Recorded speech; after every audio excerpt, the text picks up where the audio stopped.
Lord. హల్లెలూయా. దేవుని పరిశుద్ధ నామానికి స్తోత్రం కలుగునుగాక. ఈ మంచి ఉదయకాల సమయంలో ఉదయకాల మన్నా ద్వారా నా మాటలు వింటున్న మీ అందరికీ ప్రభు అయిన యేసుక్రీస్తు వారి నామంలో ప్రత్యేక వందనాలు తెలియజేస్తూ ఉన్నాను. ఒకవేళ మనం దేవుని వాక్యానుసారంగా కనుక బ్రతకకుండా మన ఇష్టానుసారంగా బ్రతుకుతున్నట్లయితే, ఈ లోకంలో చాలామంది క్రైస్తవులు విశ్వాసులు అని చెప్పుకునేవారు కూడా ఈ రోజులు ఇలాగే కదండి ఉన్నారు. ఆదివారం క్రైస్తవుల్లాగా ఒక్కరోజు వెళ్ళి దేవుని సన్నిధిలో ఏదో 3 గంటల ఆరాధన అయితే 1 గంట లేటుగా వెళ్ళి 1 గంట కూర్చొని 1 గంట అనాలోచనగా ఉండి మేము కూడా ఆరాధన చేసేసుకున్నామనే భ్రమలో బ్రతికేస్తున్న రోజుల్లో మనం ఉన్నాం. ఇంకా వారమంతా కూడా మన ఇష్టమే, మన ఆలోచనలే, మనకిష్టమైన సహవాసాలే, మన ఇష్టానుసారంగా బ్రతకడం, మనకు నచ్చినట్టుగా మాట్లాడడం. దేవుని వాక్యానుసారమా, ఇది దేవునికి బాధ కలిగిస్తుందా, ఇది దేవునికి సంతోషం కలిగిస్తుందా అని ఏమాత్రం ఆలోచించకుండా మనకు నచ్చినట్టుగా బ్రతికేయడం. ఇలా దేవుని వాక్యానుసారంగా కనుక మనం బ్రతకకుండా మన ఇష్టం కనుక మనం చేసుకుంటూ ఉన్నట్లయితే మనం మారు మనసు పొందడానికి కూడా దేవుడు ఒక కాలాన్ని నిర్ణయించాడు.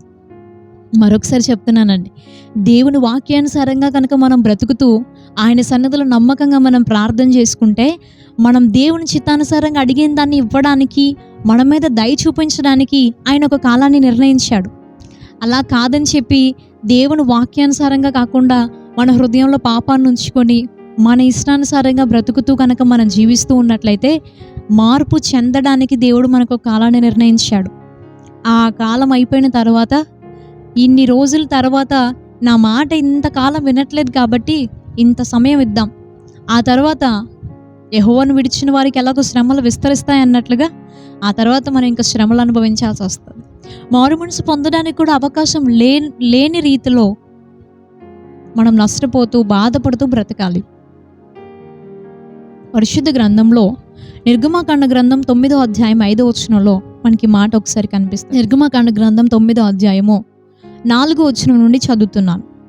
అయితే యెహోవా ఇశ్రాయేలీల పశువులను ఐగుప్తు పశువులను వేరుపరచును, ఇశ్రాయేలీలకున్న వాటన్నిటిలో ఒక్కటైనను చావదని హెబ్రీల దేవుడగు యెహోవా సెలవిచ్చుచున్నాడని అతనితో చెప్పుమనెను. మరియు యెహోవా కాలము నిర్ణయించి రేపు యెహోవా ఈ దేశంలో ఆ కార్యము జరిగించును అనెను.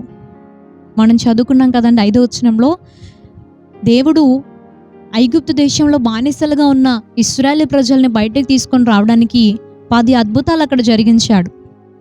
10 అద్భుతాలు అనొచ్చు, లేదా ఇశ్రాయేలు ప్రజల్ని బయటకు తీసుకొని రావడానికి ఐగుప్తు దేశంలో సంభవించినటువంటి 10 తెగుళ్ళను కూడా మనం అనొచ్చు. ఐగుప్తు దేశపు రాజు అయినటువంటి ఫరో ఇశ్రాయేలు ప్రజల్ని పంపించడం లేదు కాబట్టి, నీవు పంపించకపోతే, నా మాట విని నా ప్రజల్ని నువ్వు విడిపించకపోతే, నా ప్రజల యొక్క పశువుల్ని, ఈ ఐగుప్తు దేశంలో ఉన్నటువంటి పశువుల్ని వేరు చేసి ఈ దేశంలో ఉన్న పశువులన్నీ కూడా తెగులుతో చనిపోయేలాగా చేస్తాను అని దేవుడు సెలవిచ్చాడు తన సేవకుడైన మోషే ద్వారా. ఈ మాటను సెలవిచ్చిన వెంటనే దేవుడు ఆ పని చేయలేదు, ఒక కాలాన్ని నిర్ణయించాడు రేపటి వరకు అని. ఎందుకు దేవుడు వెంటనే చేసేయచ్చు కదా, మాట వినట్లేదు కదా అని అంటే, మార్పు చెందడానికి మరొక అవకాశం. రేపటి వరకు కాలాన్ని నిర్ణయించినప్పుడు భయంతో అప్పుడైనా దేవుని మాటకి లోబడి, ఇప్పటికీ చాలా తెగుళ్ళు మా దేశం అనుభవించింది, మా పశువులన్నీ కూడా పోతే మాకెంతో ఆస్తి నష్టం కలుగుతుంది కదా, పంపించేద్దాం, దేవుని మాట విందామని అప్పుడైనా దేవునికి లోపడతాడేమో అని ఒక చిన్న అవకాశం. మన జీవితంలో కూడా మనం చాలాసార్లు ఈ రోజుల్లో అనుకుంటూ ఉంటాం ఏమని అంటే, నేను దేవుని వాక్యానుసారంగా నడుచుకోవట్లేదు, నేను దేవుని మాట వినట్లేదు, కానీ నాకంతా బాగానే ఉంది కదా, నాకేం పర్వాలేదు, తినడానికి ఉంది, ఉండడానికి ఉంది, అంతా బాగున్నాం, క్షేమంగా ఉన్నాం, సంతోషంగా ఉన్నాం, నాకు ఇప్పుడు ఏం బాధ లేదు కదా, దేవుడు నాతోనే ఉన్నాడులే, నేను ఎంత దేవునికి వ్యతిరేకంగా నడుచుకున్నా, ఎంత దేవుని వాక్యానికి వ్యతిరేకంగా మాట్లాడినా, దైవ సేవకునికి విరోధంగా నేను మాట్లాడినా, ప్రవర్తించినా, నేను ఏం చేసినా కూడా ఎవరికీ తెలియదు కదా, నేను బాగానే ఉన్నానులే అని పాపంలో ఉంటూ కూడా దేవునికి అయిష్టమైన ప్రవర్తన జీవిస్తూ కూడా బాగానే ఉన్నాంలే అని భ్రమలో బ్రతికేస్తూ ఉంటారు. కానీ దేవుడు మనకి మార్పు చెందడానికి ఒక కాలాన్ని నిర్ణయించాడు అనే విషయం మర్చిపోతున్నాం. ఆ కాలం వచ్చిన తర్వాత దేవుని వాక్యానికి వ్యతిరేకంగా నడుచుకోవడాన్ని బట్టి శ్రమలతో బాధపడుతూ వేదన చెందుతున్న సమయంలో మనం ఏం చేయగలం?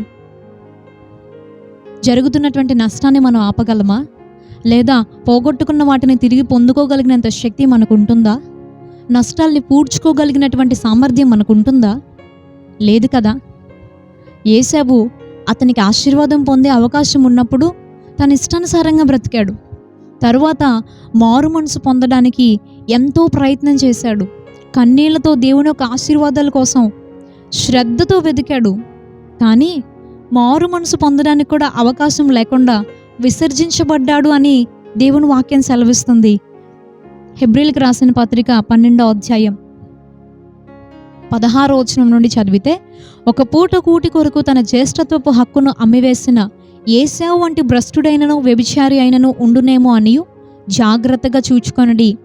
ఏశావు ఆ తరువాత ఆశీర్వాదం పొందగోరి కన్నీళ్లు విడుచుచు దానికోసరం శ్రద్ధతో వెదికినను మారు మనసు పొందని అవకాశము దొరకక విసర్జించబడనని మీరెరుగుదురు. మారు మనసు పొందడానికి కూడా అవకాశం లేకపోయింది. కన్నీళ్లు విడిచాడు, శ్రద్ధతో వెతికాడు, కానీ అవకాశం లేకుండా పోయింది. ప్రియ స్నేహితుడా, దేవుడు మనకి కాలాన్ని నిర్ణయించాడు. ఇంకా మార్పు చెందుతామేమోనని మనకి అవకాశాలు ఇస్తూ వస్తున్నాడు. వాటిని జార విడుచుకుంటే ఆయన నిర్ణయించిన కాలం వచ్చిన తర్వాత ఏం జరిగినా మనం ఏమీ చేయలేం. మనం మార్పు చెందడానికి దేవుడిచ్చినటువంటి అవకాశాలని సద్వినియోగం చేసుకుంటే ఆయన నిర్ణయించిన కాలంలో శ్రమను పొందకుండా, నష్టపోకుండా మనం తప్పించబడతాం. రెండోదిగా, దేవుని వాక్యానుసారంగా మనం బ్రతుకుతూ మనం ప్రార్థించిన వాటిని పొందలేకపోతున్నాము, ఆలస్యం అవుతుంది అనే బాధలో కృంగిపోయి ఉన్నట్లయితే భయపడవద్దు, దిగులు పడవద్దు. ఆయన నిర్ణయించిన కాలంలో తప్పకుండా ఆయన మన ఎడల దయ చూపిస్తాడు. దైవాశీర్వాదాలు మనకుండునుగాక. ఆమెన్. ప్రార్థన చేసుకుందాం. సకల ఆశీర్వాదాలకు కారణభూతుడా యేసయ్యా, నీకు వందనాలు చెల్లిస్తున్నాం తండ్రి. మా జీవితంలో ప్రతి దాని కొరకు నీవు ఒక సమయాన్ని నిర్ణయించావు. నీ సన్నిధిలో నీ వాక్యానికి వ్యతిరేకంగా మేము నడుచుకుంటూ ఉన్నప్పుడు మారు మనసు పొందడానికి నువ్వు మాకు ఒక కాలాన్ని నిర్ణయించావు దేవా. నీవిచ్చిన అవకాశాలని సద్వినియోగం చేసుకొని మమ్మల్ని మేము సరి చేసుకోవడానికి నీ కృపను మాకు సహాయం చేయండి తండ్రి. నీ వాక్యానుసారంగా బ్రతుకుతూ నీ చిత్తానుసారంగా ఏదైతే నీ సన్నిధిలో ప్రార్థన చేస్తూ ఉన్నారో వాటిని పొందడానికి ఆలస్యం అవుతుంది అనే బాధలో, కృంగుదలలో ఎంతమంది బిడ్డలైతే ఉన్నారో ఈ ఉదయకాలం వారందరినీ జ్ఞాపకం చేసుకోండి. వారందరి మీద నీ దయను చూపించటకు నిర్ణయ కాలం వచ్చును గాక అని ప్రార్థిస్తున్నాం దేవా. నీవు నిర్ణయించిన కాలంలో మా అందరి జీవితాల్లో నీ అద్భుతమైన కార్యాలు జరిగించమని అడుగుతున్నాం.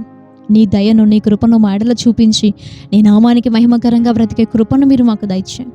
వాక్యానుసారంగా నడుచుకునే జీవితాన్ని మా అందరికీ దయచేయమని నజరేయుడు శక్తి కలిగిన యేసు నామములో ఈ ప్రార్థన అడుగుతున్నాం పరమ తండ్రి. Amen, amen. ప్రభువైన యేసుక్రీస్తు వారి నామంలో మరొకసారి మీ అందరికీ ప్రత్యేక వందనాలు తెలియజేస్తూ ఉన్నాను. రేపు ఉదయకాలం ఇదే సమయానికి మరలా ఉదయకాలం అన్నాలో మనం కలుసుకుందాం. అంతవరకు దేవుని యొక్క మహాకృప మనందరికీ తోడై ఉండును గాక. May God bless you. Thank you so much. Praise lord.